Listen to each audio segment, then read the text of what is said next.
Hey guys, it's Vinny, and today we're trying 5 of the best tacos in Sunset Park, Brooklyn.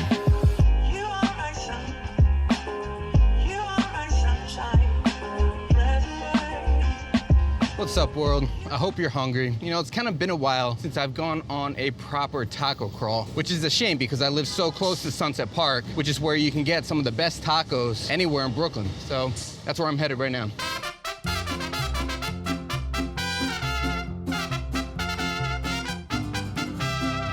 I feel like Carnitas is always a good barometer for how good a taco stand or a truck or a restaurant is. If you can't do a proper Carnitas, and you probably can't do anything right, you know? La rienda suelta, nada me pertenece. Estoy aquí de pura casualidad. Antojitos Mexicanos. It's exactly the kind of place I love. Just a really small hole-in-the-wall restaurant.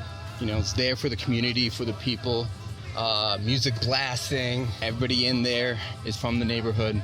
But yeah, I ordered 1 taco carnitas. It came through with some salsa verde on top. But when I saw the meat itself, that's how I knew that it was going to be something extraordinary, because the meat itself had that really nice caramelization. You knew that pork had been given the proper love, the proper cook. It was perfectly seasoned, juicy, porky, succulent, absolutely delicious. And then when I added some of the salsa roja that they had on the table as well, that took shit to the next level, man. Oh, it was so good.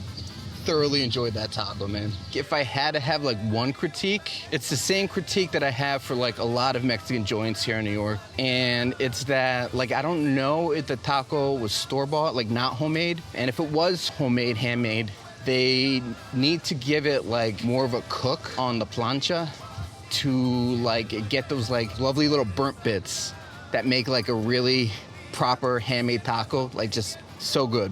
I don't know why places here don't really do that too often. A couple months ago, I spent a little over a week in LA, and it's more common over there to see the tortillas get that sort of treatment, you know, before they're used for tacos and stuff. And I'm not really sure why places here don't really do that. Is it a cultural thing, or is it practical, you know, they practically can't do it so easily here? I don't know. I don't get it, but it's something I've noticed the difference and just kind of curious about it. But anyway, if we're talking about a really proper tortilla, I know the next spot to hit. I wasn't gonna go here today, but talking about the tortilla and a proper cooking one kind of put me in the mood for this joint right here.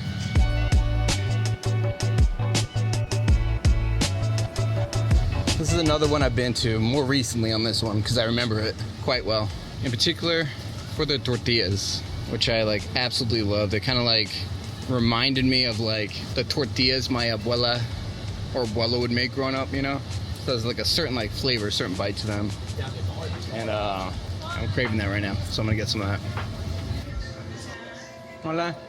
Can I get just un taco cecina, por favor? It's always a good sign when you see this at the table. All right, so I got 1 taco cecina. I also got this mango beverage right here, which I've never had before. Oh man, oh that's so good.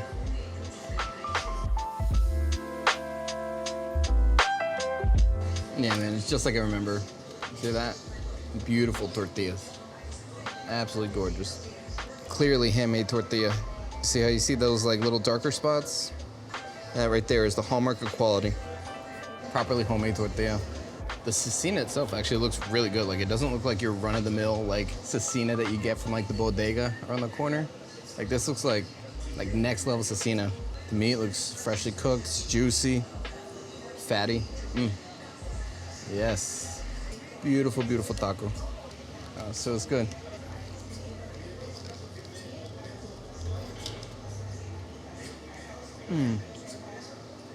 Oh my God, man. There's a flavor to it that it reminds me so much of the tacos and stuff that my grandparents would make me, my abuelo and my abuela. There's just some little essence to it that just takes me right back to that kitchen in Astoria, man. It's so good. And that salsa verde's got some heat, man. It's got a nice kick to it. That's very nice.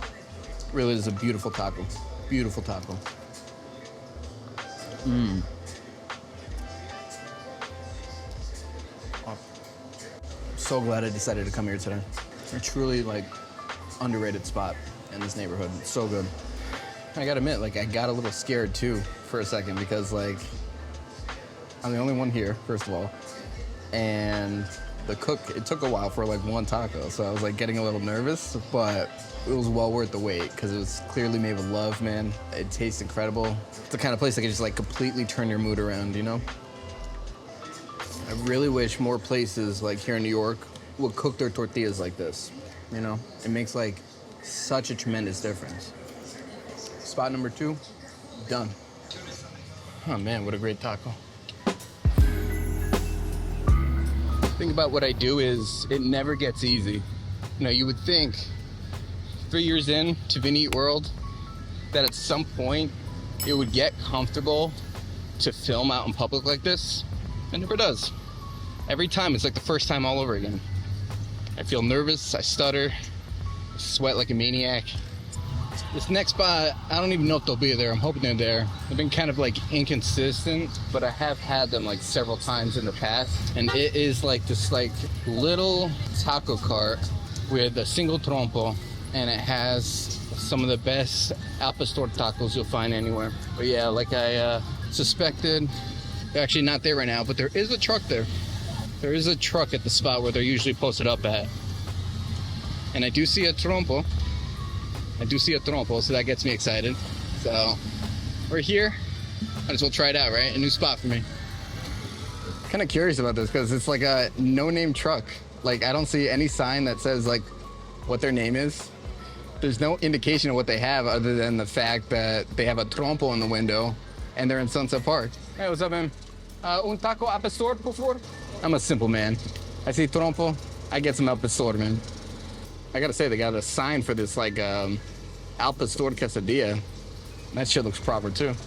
So what I do notice is, like, this box right here that is, like, a giant sheet of chicharron for what's known as chicharron preparado. So it's, like, a giant slab of, like, crunchy pork skin that's been fried. And then they'll, like, layer it with like a bunch of things like cheese and crema and like salsa, onions, lechuga, like all this stuff. Shit's really fire. I'll get some of that in like Bensonhurst and stuff. You'll see a lot of vendors over there selling that. Really good.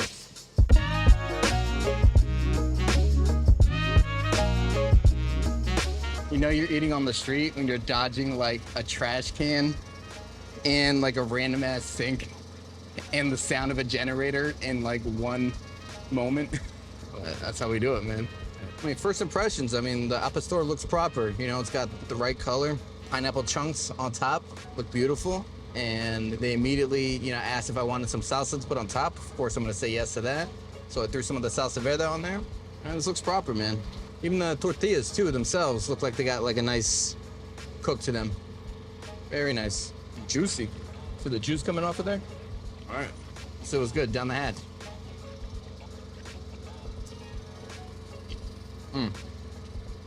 Yes. Yes. Juicy as hell, man. Juicy. Great flavor. And I know it's al pastor, but like the piña, the pineapple really, really works here. I mean, I know that's the dish, but like here, there's like a little extra like to it. Very nice. This must be the esquina de al pastor, man. Because you got, whether it's this truck or that stand that's here, like, I don't know when. The weekends, I guess. Always get really good al pastor over here. 5th Avenue and 57th, man. Excellent. All right. Shall we continue? I kind of feel bad because I just skipped like 3 or 4 great taco trucks, but I am holding out for one that I absolutely love that I see up ahead. Yeah, this taco truck right here is the one, man. Un taco chorizo, por favor. Yeah. I love the spot so much, man. One of the best taco joints you'll find anywhere. We got one brick and mortar over on 3rd Avenue, underneath the highway. And then like a bunch of these taco trucks just dotted around this part of Brooklyn. And every one of them is absolutely fantastic.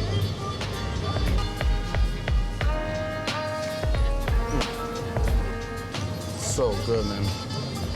So good. They're one of the top taco spots for good reason. They always come through with the flavor, always perfectly executed. Just like they never disappoint. The music playing right now, man, this is the shit I grew up listening to from my pop. Like that song right there, that shit reminds me of my pop, like in the kitchen cooking up after a long day at work or some shit. Like I heard that song hundreds of times growing up, man. I love this neighborhood, man. Just like all the that beautiful music everywhere you go. I just love it. It's in this neighborhood where I feel like a really strong connection to like my childhood, my like cultural upbringing, cultural background. It's good to be immersed in it every so often, you know, to like remember where I came from, the values I was brought up with, the work ethic, you know, the humility, all that good stuff. The stuff that keeps you, you know, grounded as you like move forward, move up in life, you know? But yeah, I love this corner up there. The one with like all the Puerto Rican flags hanging out there. That's the thing about New York, like it shows you like what this neighborhood like used to be primarily. Like before it was primarily Puerto Rican. And through the years, like so many different places, so many different neighborhoods, that's, you know, really changed, you know, into something different. And in the future, who knows how it might change? You know, there's definitely talk and evidence of gentrification here in Sunset Park. It's a very real thing. I really hope it doesn't become gentrified, become diluted, whitewashed, you know, to a vestige of what it once was. I really hope that day doesn't happen. But they said that about so many different neighborhoods in the city. You know, who knows when it's Sunset Park's turn, you know? All right, we know this next joint, Ricos Tacos, is a place that I featured in my Chilaquiles Crawl episode from a couple years back. In that episode, I mentioned that I love coming to this joint because they have a type of taco that's kind of like on the rare side of being able to find it in New York, which are tacos Árabes, which are tacos made in the style of Arabic, like Lebanese immigrants to Mexico that had to make tacos in the style of what they had back home using the ingredients that they had available. And it kind of evolved into its own beautiful thing. And if you know where to look, you can find it. And here at Ricos Tacos, it's one of the spots where you can find tacos Árabes. Tacos Árabes, por favor. All right, so this is a tacos Árabes, and there's a couple things you want to know in comparison to the tacos that we've already gotten by this point. First of all, note the use of a flour tortilla instead of a corn tortilla. In a lot of ways, I think it's to mimic the use of a special kind of bread called pan árabe, literally Arab bread, which is how you'll often see the meat wrapped up in a taco Árabes in cities like Puebla. You won't see the pan árabe so much here in New York. Instead, you'll see the use of a flour tortilla instead of the corn tortilla.